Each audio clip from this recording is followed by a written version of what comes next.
Welcome, everybody. I am so thrilled to see people this afternoon. Let me get myself set up here. I'm hosting my own session, so let me just get everything switched over. La, la, la. All right. Hopefully everybody's enjoyed the conference. Gosh, we worked really hard on this thing, and I am just thrilled to pieces with the way that it's turned out. Although as good as we are, we can always get better. And I have learned so stinking much through this experience. So, bonus is if you have any feedback on the conference itself or suggestions, you got it straight from the horse's mouth that I would love and open to any feedback. You can throw that in the Whova chat or send me an email later. I'm going to give you all my contact information, but I'm just thrilled to have everybody here. I'm Lena Darnay. Let me get some screen sharing going here so we can get some presentations. And I will be using the Whova chat and polls and question and answer as much as I can, because that gets archived. So we have over 10,000 Indiana educators that are registered for the conference, but only about 15% of you are here live. So that means 85% of our attendees will come throughout the next school year as recorded interactions. So in that Whova chat, it will be archived when we ask any questions, or if we run any links or things through there, they can go back and look at those just like they were live, which is really awesome. So if you want to head over to the Whova platform to do that. If you can't, if you had to join via Zoom, that's totally cool. I love technology workarounds, and you can still chat here. I can see both.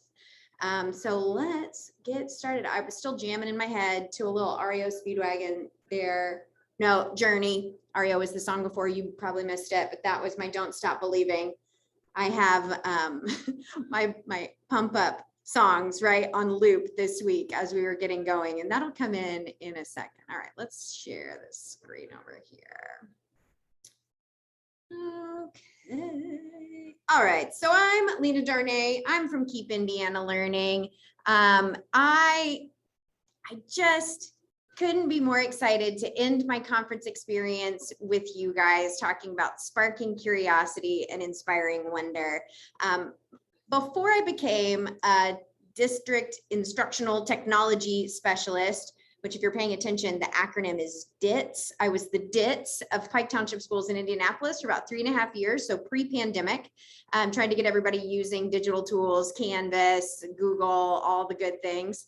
But before that, I spent over a decade in the school library. School librarian, got my Master of Library Science from IU, so I consider myself a proud Hoosier, even though I moved to Indiana 2001. So I've been here 20 years now. Maybe I'm officially a Hoosier now. And I started my job or my career not as a librarian, not even as an educator. I was in marketing. I have a degree in marketing and business administration, and I worked for an ad agency. And when I got downsized there at 25 and was like, oh, maybe I need to do a course correct pretty early in life, I realized that my favorite part about that ad agency job was project-based management. So that's why I come very honestly from a career and college readiness point of view when I'm talking about taking inquiry and questioning and inspiring curiosity to that level of life skill. Like, this is not just to, as John Spencer said, get them engaged for an hour in your classroom. This is empowering them for a lifetime of being curious and wondering things and answering those questions. So that's where I'm coming from as my background. I also will say there's a big giant orange asterisk on my slide because I'm only here to make suggestions. You will make the decisions for your class. I actually got this quote from my personal trainer who would suggest I lay off on the fatty foods or the wine, and I then would have to make those decisions as we were going through my health journey. And the same thing here, like totally just suggestions from my side. You decide what's right for your class. You figure out what's going to work for you. I do have some intentions here. Like I do intend to leave you with a few things. I'm hoping that you get some strategies for sparking curiosity and a few resources that might inspire those questions, right? Maybe a few things you hadn't heard of, a few ways of presenting them that might be new. And I feel like it would be, in my eyes, a success if you took one of those away with you. If you had one thing that you could take away with you that made a difference for your instruction, boom, solid. I hope that's also your success criteria. But if I don't hit your success criteria, feel free to let me know because I'm always trying to get better. So let's start with this. In the Whova chat or in the Zoom chat, if that's where you are, I just want you to tell me exactly the first thing you thought of when you saw this. What do you see? Put it in the chat. What's the first thing your eye said? Oh, that's it. I know what that is. Duck, duck, goose. Oh, duck, duck, rabbit. An albatross. Ooh, that's a really good one. Some kind of bird. Yes. So birds first. But if I said rabbit, you'd be like, oh yeah, I can see the rabbit. Right? This is the basis of what I'm doing. So what I've got on screen is a drawing. It's a visual optical illusion. There's a ton of these. I'm sure you've seen a lot of those where if you look at it one way, it looks like a duck. If you look at it the other way, it looks like a rabbit. And again, librarian, right? There's this great children's book by Amy Krauss Rosenthal, and she's amazing. She passed away a few years ago, but her collection of work is just fantastic. This is one of my favorites. Oh, my son and I, he's 11 now, but we still talk about things in terms of, is it a duck or is it a rabbit? Because the big idea with duck and rabbit, and this is a great book to read to your class. I don't care, kindergarten, 12th grade, higher ed, bring this book out because it's not only delightful, but it really is that basis of questioning and wondering and being able to see things from different sides. I mean, that's the heart of what we're trying to do. Now, this adage, I tried to research and figure out who really said this because I've heard this quote is attributed to who knows everybody, but it really goes back to like an adage where we don't really know where it came from. But we see things not as they are, but as we are. And when we're curious about how someone else sees things, then we take away a lot of like the leap to judgment or the misconceptions or the anger for one side or the other. This one for me, this image on the screen, which is kind of a, maybe I should ask you, what did you see first on this image on the screen? Go ahead and throw that in the chat. What did you see first? You might see more than one thing, but at first you saw something.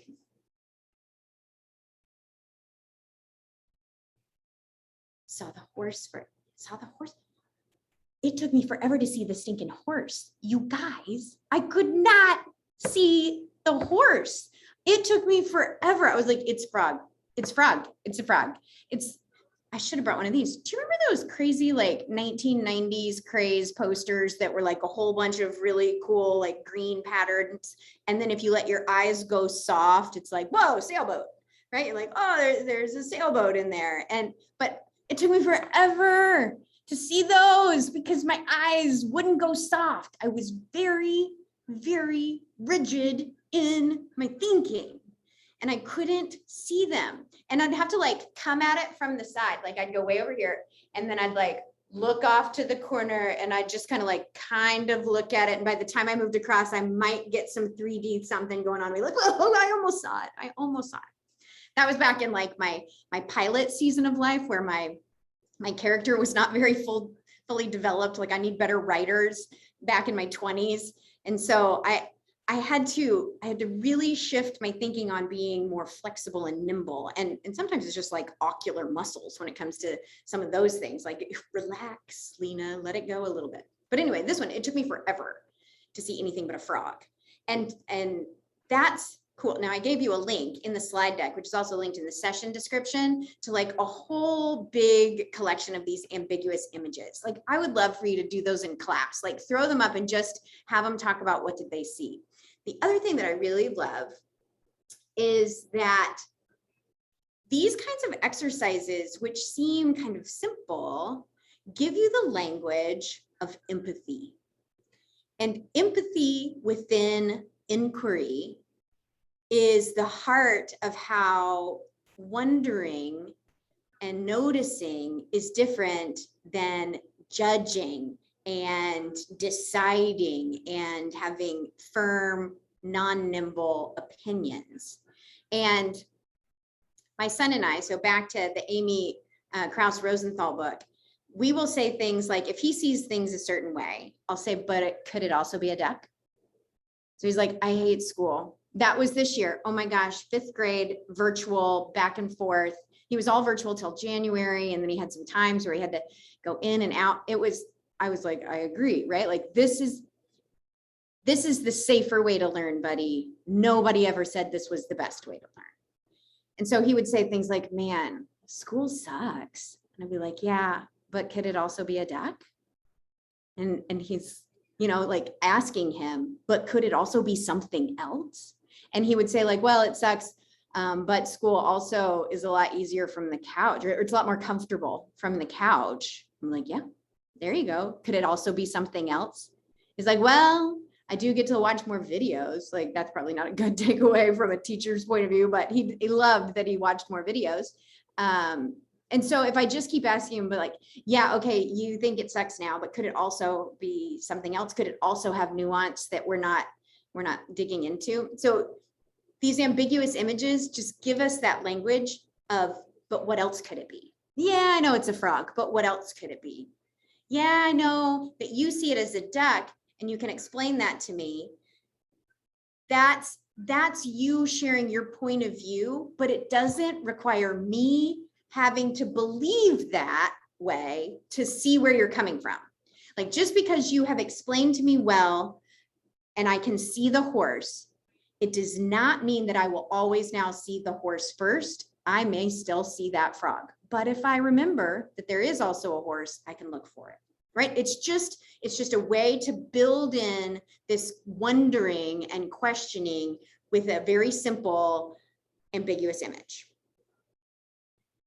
So again, man, Amy Krauss Rosenthal, she was so influential to me. I mean, seriously, go look at her canon of work. It's amazing. But she had this tweet that just blew up a few years ago. And I'm in love with it. Pay attention to what you pay attention to. Now, when I was teaching in the library at a high school, we used to do with the kids, as we were getting into like their senior big projects, and they had to like do some social justice or some personally chosen research topic. They're terrible at that, right? Like, we teach them to answer the questions that we pose them, right? Like, here's a list of possible topics, pick one of these and do a research paper. Right? Like, that's the fastest way to kill everybody's enthusiasm for the project. But then if you take them all the way and say, okay, everybody gets to pick their own. You didn't like any of my list? Fine, pick your own. That is just as immobilizing as having only 30 choices of all the possible topics. That feels like I don't get any choice. And then you give me too much choice. And all of a sudden, now I'm also immobilized because I have no idea how to make my own decisions, right? Like, these kids were 17, 18. They had been taught the game of school, which is, I will tell you what you need to know. You will ingest that in some way. You will spit that out, but never have we built in, not often, I shouldn't say never, because never say never, but not often enough for those kids to be able to come to a project with total open freedom of any type of social justice topic they wanted to research, right? They did not have the skill set. They didn't know how to pay attention to what they pay attention to. So my teachers were awesome. Oh my God, I loved my English department and my social studies department. They were like my librarian bread and butter because they let me come in and play with the kids. It was like a fun aunt, right? Like, I didn't actually own the project. I didn't have to grade the papers, sorry. But I could come in and get them like really sugared up for the idea and then leave like a great aunt does. So the librarian is like your favorite aunt. And we would talk about doing an information audit. The first thing they would do is they just had to pay attention to what they were paying attention to. where did they spend all of their attention? And they would have to log it, like you log food when you're on a diet or when you're, newly diagnosed with some kind of allergy, right? You got to log all your food. They had to log every place they went to get information. And they had to do it for a day. And that was exhausting for them. I would recommend doing it for a week because I may not pick up my tablet until the weekend, but then that's like all I'm on or whatever. So we only made them do it for a day. But they had to track down where they went to get their information, right? So did I go to my phone and what kind of information was I looking for? Did I need to know where my friend was? Did I need to know what's for lunch? Did I forget my pencil and I texted my locker buddy, right? Like, and then you went to class. Where did you get your information there? Was it from a textbook? Was it from a paper? Was it from a lecture? Was it from whatever? They had to track, they had to log what their information sources were. And then we had them come back and then I asked them, okay, now what is the last thing that you wanted to know something about that was not related to school? Right? So what was the last thing that you got kind of jazzed about? Or like, was it trying to find all the cheat codes for the latest game that you bought for one of your gaming consoles? Or was it like, oh my God, I saw a protest and I just want to know what that was about? Or was it, like we went through all the things that they possibly could have wanted to learn about. And then I said, well, how'd you find out about that? Like, where'd you get more information? Did you go to your phone? Did you go to Facebook? Did you go to your buddies? Did you go consult an expert down at the library? That was never the answer. So they just had to keep track of that.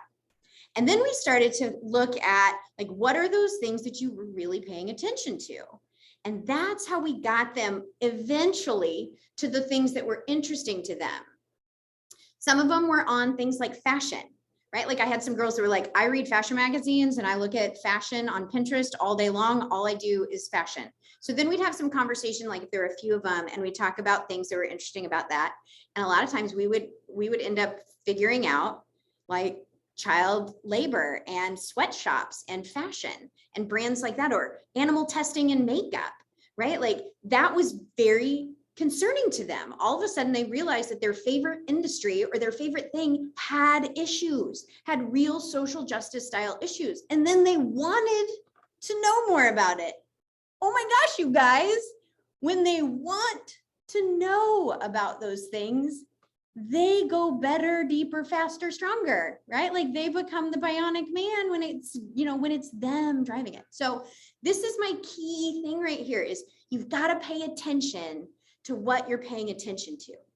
You also kind of have to pay attention to what they're paying attention to, because I tell you, if you do like a TikTok reference or an Among Us reference, and you just drop some of those like pop culture bombs because that's what they're paying attention to, they tune back in. They're like, oh, did she just say that was sus? Or whatever. I did that the other day and with my son's friends, and they were like, oh, your mom said sus. I was like, I know, because I am actually paying attention to what you're saying.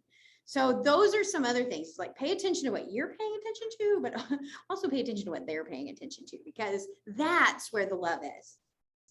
So we're going to explore some now. So I'm so excited. There's a handful of you in here because we're going to do two things. Now, if you're elementary, I want you to explore this resource, and hold on just a minute. Don't click ahead if you've got my resources, and you will need to get the slide deck link that's in the description.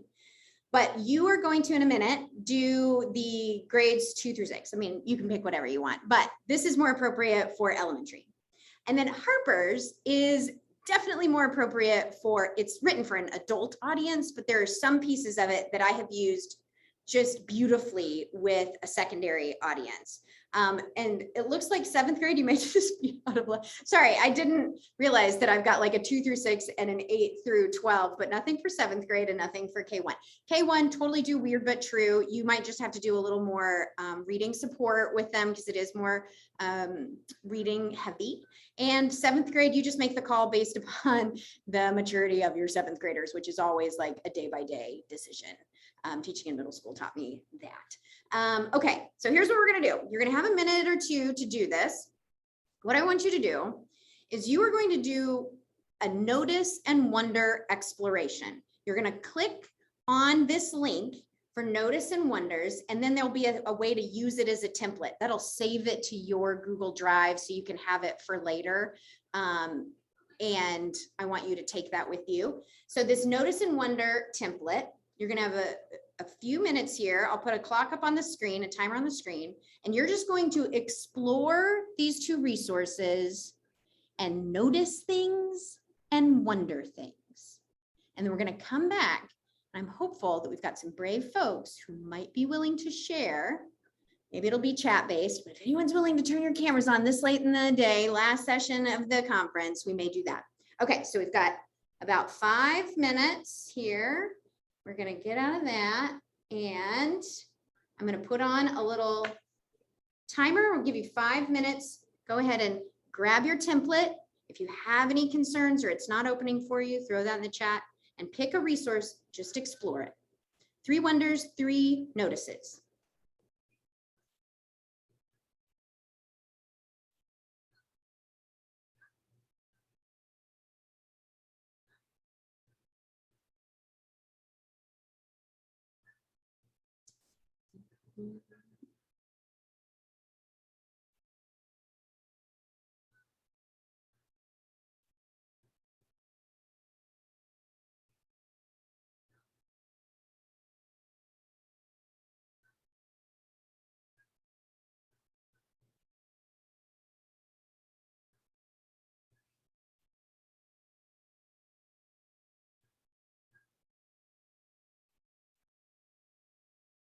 And if anybody would like to maybe be brave and turn on their camera or unmute and share a notice or a wonder, first tell us which resource you looked through, and then maybe just something you noticed, something you wondered.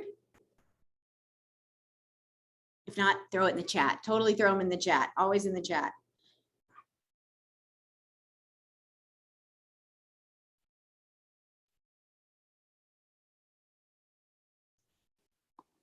I'll share. Yay, thank you, Chastity. I did the Weirder But True, and I'm a preschool teacher.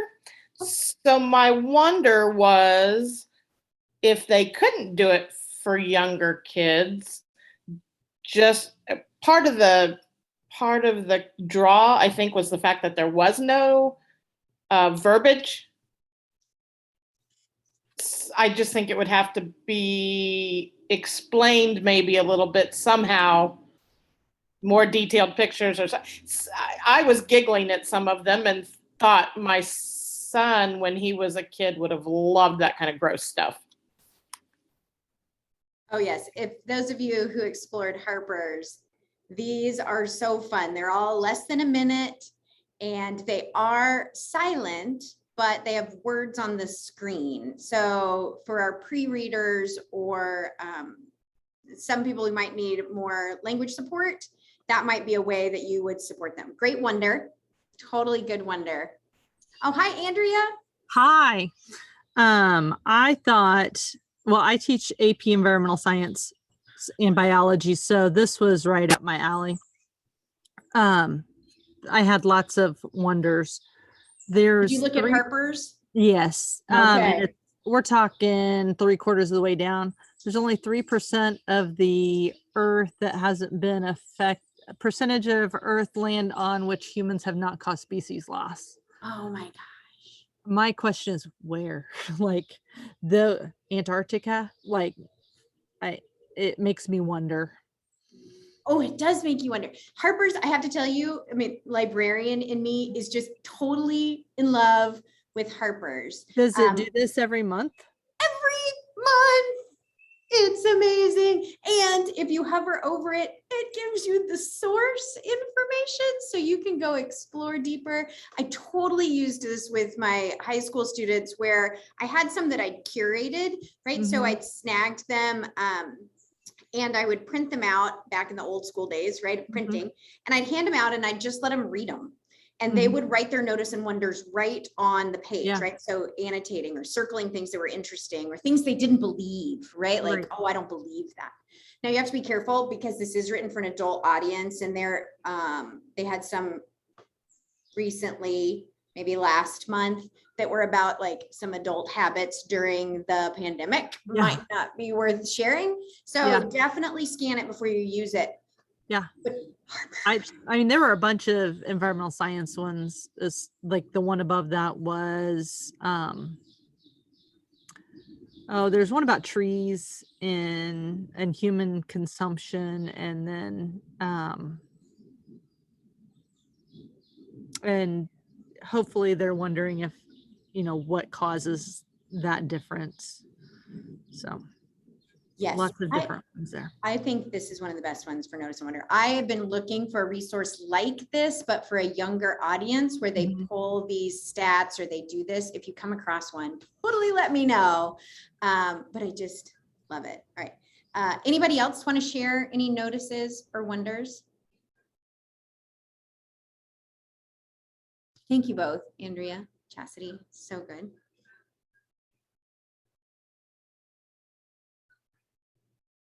So let's talk a little bit about the back end of why we do this.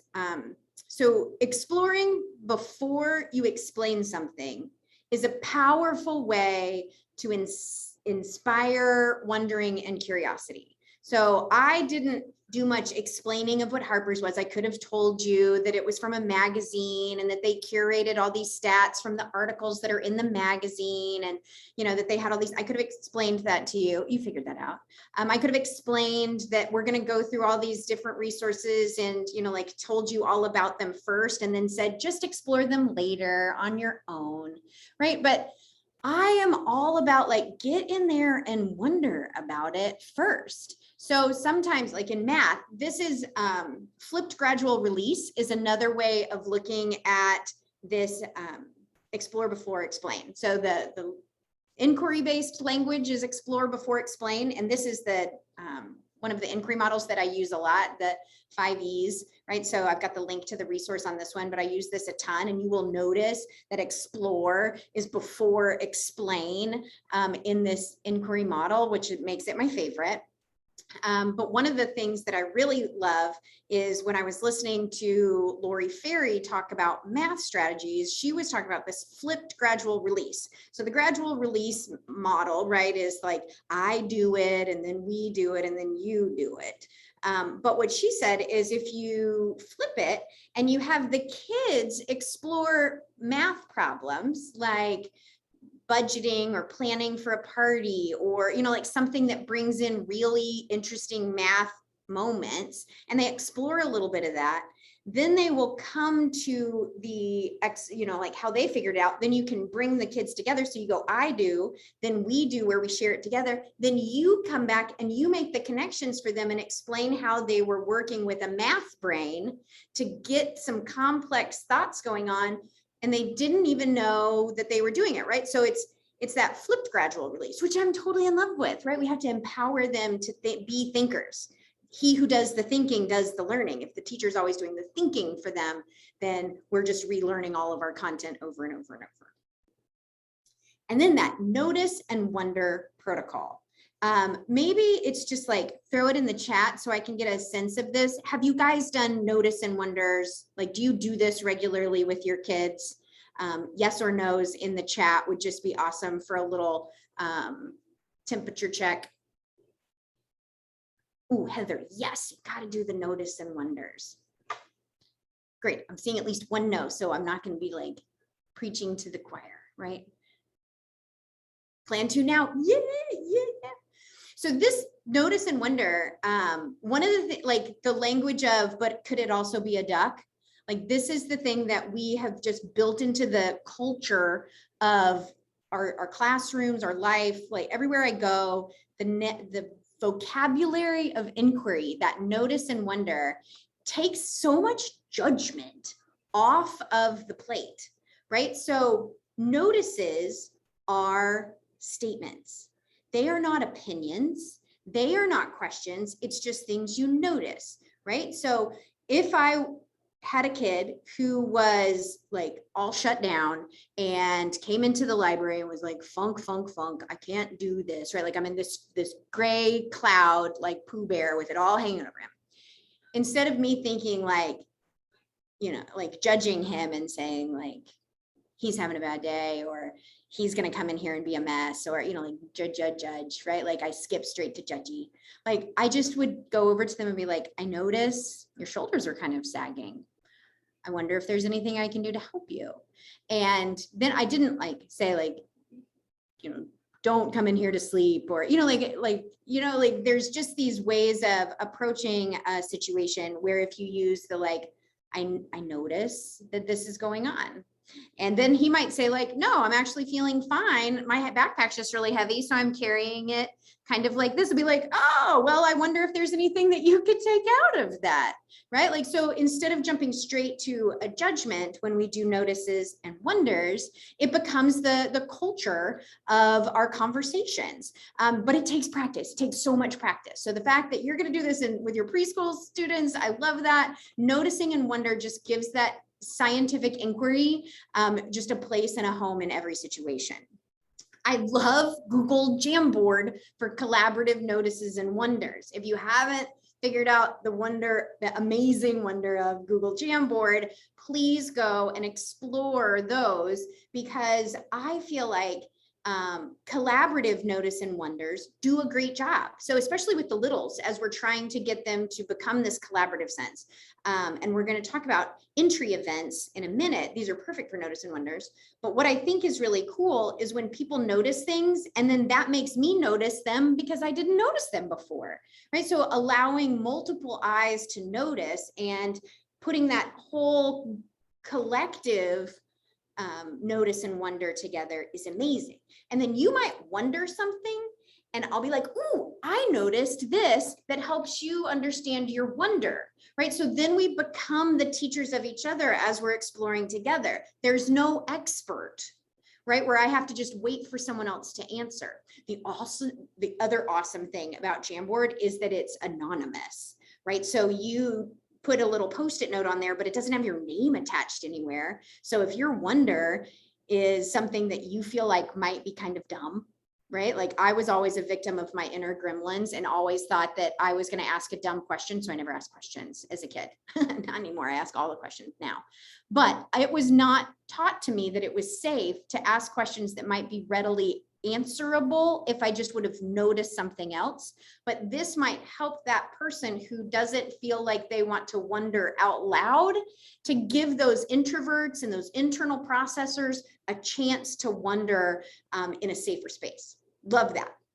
The Google Docs, love the Google Docs, because we can always keep coming back to those. We can do collaborative, we can do individual, so good.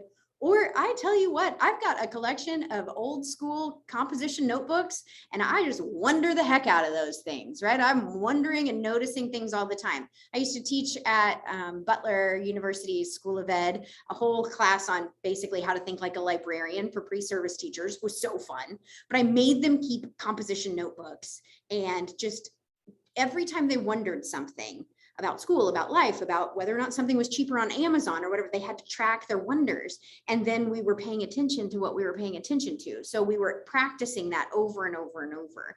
And when they needed a project idea, or they needed a lesson plan idea, like, let's go to your wonder notebook and let's just look around at what you've been wondering at. And that was so powerful for them to have a place to keep that. Now, this was back early 2010s. So the composition notebook wasn't quite as old school back then, but it might bring it back and be like retro, right? Like maybe we're going retro with our composition notebooks, but I think a wonder notebook is wonderful and full of wonder. Now, I love coming to things like this. So I was actively listening to all of our keynotes, and John Spencer said this yesterday, and my mind just went, students should question answers as often as they answer questions. Yes, we should be driving through not only questions from our side, but they should be developing the questions for the answers. Like my brain. And then I was in a session with Eric Francis, who is the DOK master. That one is well worth going and watching the recording. And he said that he does a thing where he'll walk into his math classroom and say, the product is 20. What could my factors be? He's saying basically it's Jeopardy style, right? Like, here's the answer. What could all the questions be that lead to that answer? right? So as you're talking about like AP environmental science, right? Like the answer is deforestation. What could all the possible questions be that have that as the answer? Took me a minute to get some kind of environmental science word. So I mean, I just was like, oh my gosh, you guys, I'm learning so much. This is amazing. Like questions are the coolest, and getting them to ask lots of questions is one of the goals of my life. I want to leave people curious and wanting to know more, right? Like it was students before, and now it's adults and teachers. And I just want you to be curious about things. That's my mission in life. So we're gonna explore 2 resources again. We've got Google Arts and Culture. This one is like 3 through 12, pre-K, go in there, tell me what you find. And then TED Ed, more like upper elementary and through high school. So here we go. We're gonna have 5 more minutes for you to explore. And this time I want you to use the DOK question stems document to sparkle your thinking as deeper question development, because sometimes asking good questions is hard. So go ahead, you're going to click on one of these resources, open up this question stems document. This is not an active, like you can type in it document. It's just one that I found that I really liked, and I've cited my source there. But I wanted you to go through these. You don't have to use any of these. These may just spark something for you. And you're gonna have about 5 minutes to see if you can come up with questions that might be used for you to spark with your students. So you're going to look at both of these. You're going to explore these resources. I'm going to put 5 more minutes on our classroomscreen.com timer and let you explore.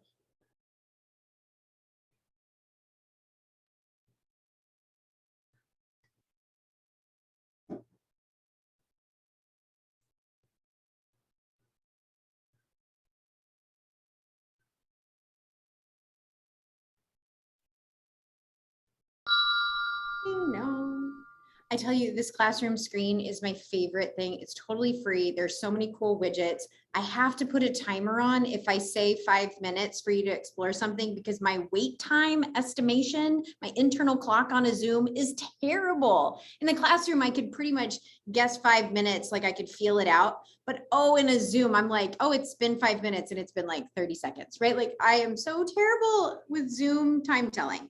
So I love classroom screen because it helps keep me honest there. It's also really fun in the classroom. Like you can have like all these different widgets. Anyway, it's my favorite tool. Free, totally free. Okay, let's talk about Google Arts and Culture and TED Ed. Anybody want to share or throw a question you might have, a notice, a wonder in the chat?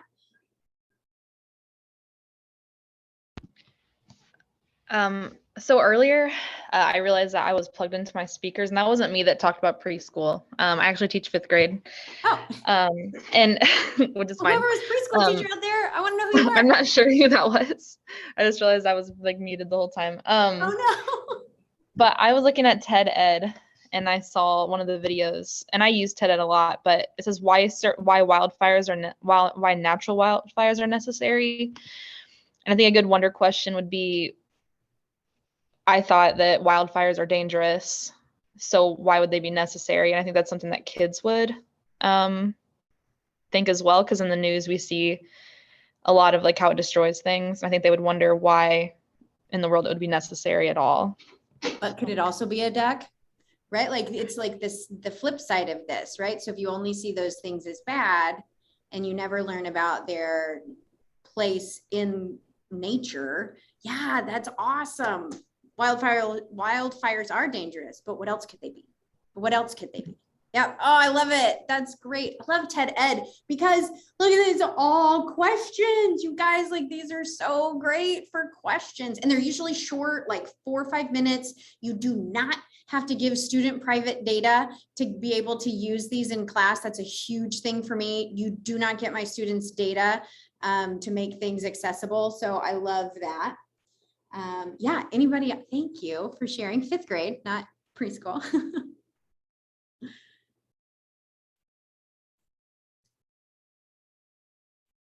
Did anybody poke around in Google Arts and Culture? This one, I could spend hours in here. And the app, oh my gosh, on your phone or on a tablet, the app is great. You can like selfie yourself as like the girl with the pearl earring. You can take a picture of your face and it'll tell you which famous work of art you look like. There's this little Dutch boy painting that it always comes back. I must look like a little Dutch boy. But there's just amazing the things you can do here. One of the things that I used to do with the kids is we would do like that selfie where you, it told you which piece of art you looked at, like, and then we would talk about like genetics and how you would bring generational, like cheekbones and hairlines, like how that all, so I would do that with science classes all the time when they were talking about genetics. So like beyond drawing a Punnett square, like we can talk about like, what is it recognizing? And if you're talking in like coding and my friends from InStage are here, like facial recognition, like the way that it tracks your face to know that you have the same bone structure as a little Dutch boy in a painting from the 1600s. Like I was fascinated by the AI work behind Google stuff like this. I just think it's so interesting. Everything is so interesting. That's why I became a librarian, because I'm just wickedly curious about everything. Also, so fun when they start to bring in a lot of the hot topics and social things that are on the mind. And then you look at art and culture and how that helps us translate things, like the Black Lives Movement work that they had going on here a few months ago was amazing. And I can't say enough about how much I love Google Arts and Culture. Talk about explore before explain. I could just spend all day there. But we don't have all day. We've got just a few minutes left. So what we're going to do is we're going to talk about a couple other resources. That was our last interaction. Eric Francis did this whole cool thing with DOK today. Like I said in his session, I just threw this in here because I didn't want to forget to say, go and watch that one. And he wrote this whole book called That's a Good Question, Questioning for Cognitive Rigor. I'm so thrilled about that. I gave you some other resources. Totally love would you rathers for questioning, right? Like if you started as a warm-up, a brain gym warm-up for would you rathers, this could be content related, right? Like, would you rather solve this question, or would you rather use the Pythagorean theorem or this? And then they have to justify it, right? Like, oh my God, that's DOK 3 and 4, right? Where they're having to use evidence, that's 3. And that would be so awesome to do content-based would you rathers and throw some fun ones in there. But what a great way to start talking about questioning and justifying and looking at things from another way. And is that a duck or is it a rabbit? And then here's where I love doing all of those protocols we just did. Entry events into your content are huge, right? Like you have to be the hype man for your content. Like they don't know just how cool geometry is until you raise the roof, right? So you've got to do a little bit of that enthusiasm sparking. It does not come naturally to a lot of people. I mean, it comes very naturally to me, but I'm pretty jazzed about all the experiences that I get to experience. But your students are more like my 11-year-old, right? Like, So I want to end with this video because this is how you spark drama in a class, and you bring in this idea of getting to a curious state before people want to know what it is. So it's just like 2 minutes long, but we're going to watch this quick little video. I'm not sure how to start this letter, but I feel that we need to talk. I've been thinking about us a lot lately. I really thought we would be together forever, but then things changed. We use this as a little bit of invisible theater to get our students sort of jumped up, to get them going, and that's our launching point. I feel like you started to take me for granted, misspelled on a side note, but that's just because I'm an English teacher. You just started to do whatever you wanted and never asked me about anything or how I felt. I've been thinking about this for a while, and I don't want to hurt you, but I think it's time we broke up. We know that we are getting at the theme of the Declaration of Independence, of people breaking up with a former governmental power. I need some time by myself to see what it is like on my own. Sorry, but us is over. And now I feel, I guess we could say who wrote it. Is that like stepping over the line? Yes. Okay, don't hate me forever, but I'm gonna tell you who wrote it. It's signed the 13 colonies. Boom. They're like, what? Oh, I thought it was a breakup letter. Like, really? She found it on the floor. Oh, it's the 13 colonies. But then you could have had them do like some wonderings and notices before you revealed it was the 13 colonies. I would want them to wonder who it was, right? Because that takes me to the next. I'm not sure. The glory of noticing and wondering is then the kids start to tell you what they need to know to answer the question, right? So when you start getting them wondering, like, I wonder why forest fires are helpful. And then you say, well, what would you need to know to answer that question? Like, well, I need to know more about forest. You're like, you know what? I can help you with that. Right? So they told you they needed to know that. So when you are then providing them with that information or resources to explore or a mini lesson to help them understand that, they asked you to teach them that, right? Like, this is not going to happen overnight, but if you get them good at wondering, and then you lead them to these wonders that they then ask you to teach them the things that you need to teach them, like, it's awesome. They pay attention to that. So the need to knows is a key part. So I also gave you a Google Docs template that's like notice and wonders, right? Like, so you would track down, like, I noticed my son and I were doing this one during his e-learning things. We were talking about the founding fathers. And I feel like the founding fathers he was noticing that they were all white men. So then we've got a column of things I know about that, and then things I might need to know. So like with the forest example, you might have the kids all come up with all the things they know about forests, like they're full of trees. What do trees have? Oh, they have leaves. Oh, what happens to leaves in the fall? Oh, they fall down to the ground, right? Like, they could just be like all the kinds of crazy things that they know about forests from their experiences. And that might be more when they're in AP, but it might be less when they're in preschool, right? But you can get them to know that. And then what would you need to know more about, right? And then the need to knows, as you answer them, can move into the know column, right? Like, it's this whole shift, that inquiry based, and that's where my content really lives, is digging into inquiry based learning. But this is the heart of it: the knows, the need to knows, and the notice and wonder. Videos are not always the best way to spark engagement. Right? Like, my son said, like, oh, I've watched a lot of videos. So just saying, like, be strategic with the videos, and they love to see you. So even if you hate seeing yourself on screen, your videos are better than anybody else's for your kids because you know them, right? But just make sure that you do like some things that are more powerful. I always say, like, leave it on a cliffhanger. Like, the fact that she said who it was from, I would have cut it off right then and been like, who do you think it is? Who do you think it, right? Like, leave it as, like, you got to make them wonder, right? Like, don't give it too easy. Field trips, they were talking about it in the afternoon keynote. Perfect. Do them at the beginning, right? Like, explore before explain. We always save field trips to the end, and then we're so tired of the content we don't even want to do anymore. Do them at the beginning, and then build off of that. Like, I'm totally all about flipping the script here.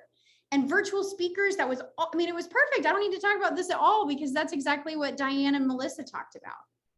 And the last thing I'm going to say is that, oh my God, I'm in love with this book by Simon Sinek. It came out recently.